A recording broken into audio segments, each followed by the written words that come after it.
केंद्रीय वित्त मंत्री निर्मला सीतारामन 23 जुलाई को केंद्रीय बजट पेश करने के लिए तैयार हैं। रियल एस्टेट सेक्टर को बजट से फाइनेंसिंग और टैक्स इंसेंटिव में कुछ रियायतों की उम्मीद है। इंडस्ट्री बॉडी एसोचैम को उम्मीद है कि आगामी बजट में रियल एस्टेट सेक्टर को इंडस्ट्री स्टेटस दिया जाएगा। इस सेक्टर को इंडस्ट्री का दर्जा मिलने से रियल एस्टेट कंपनियों के लिए बैंक फाइनेंसिंग आसान और सस्ती हो जाएगी। एसोचैम जल्द प्रोजेक्ट अप्रूवल के लिए सिंगल विंडो क्लियरेंस सिस्टम को लागू करने की मांग भी कर रहा है। We expect the long-awaited industry status for the real estate sector. This will help us grow and develop sector. Next, we need a single window clearance system for quick project approvals.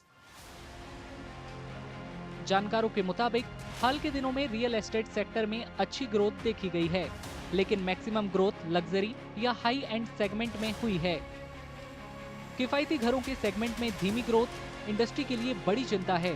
कुछ जानकार मांग को बढ़ावा देने के लिए tax incentive और किफायती और कम लागत वाले घरों के लिए फंड बनाना चाहते हैं। Reduce interest rates for people who are buying affordable houses, so that they can it becomes cheaper to them. It could be at state level, reducing stamp duties. So whatever it takes to improve consumption. And the other side is to give incentive for developers to go and construct affordable housing. Real estate sector चाहता है कि section 24 के तहत कर छूट को 2 लाख से बढ़ाकर 5 लाख किया जाए, ताकि घर खरीदने वालों को और ज्यादा मदद मिल सके। घर खरीदने वालों को प्रोत्साहित करने के लिए CLSS यानी क्रेडिट लिंक्ड सब्सिडी स्कीम या इसी तरह की किसी योजना को फिर से शुरू करने की मांग भी विश लिस्ट में है। रियल एस्टेट सेक्टर देश में सबसे ज्यादा रोजगार देने वालों में शामिल है।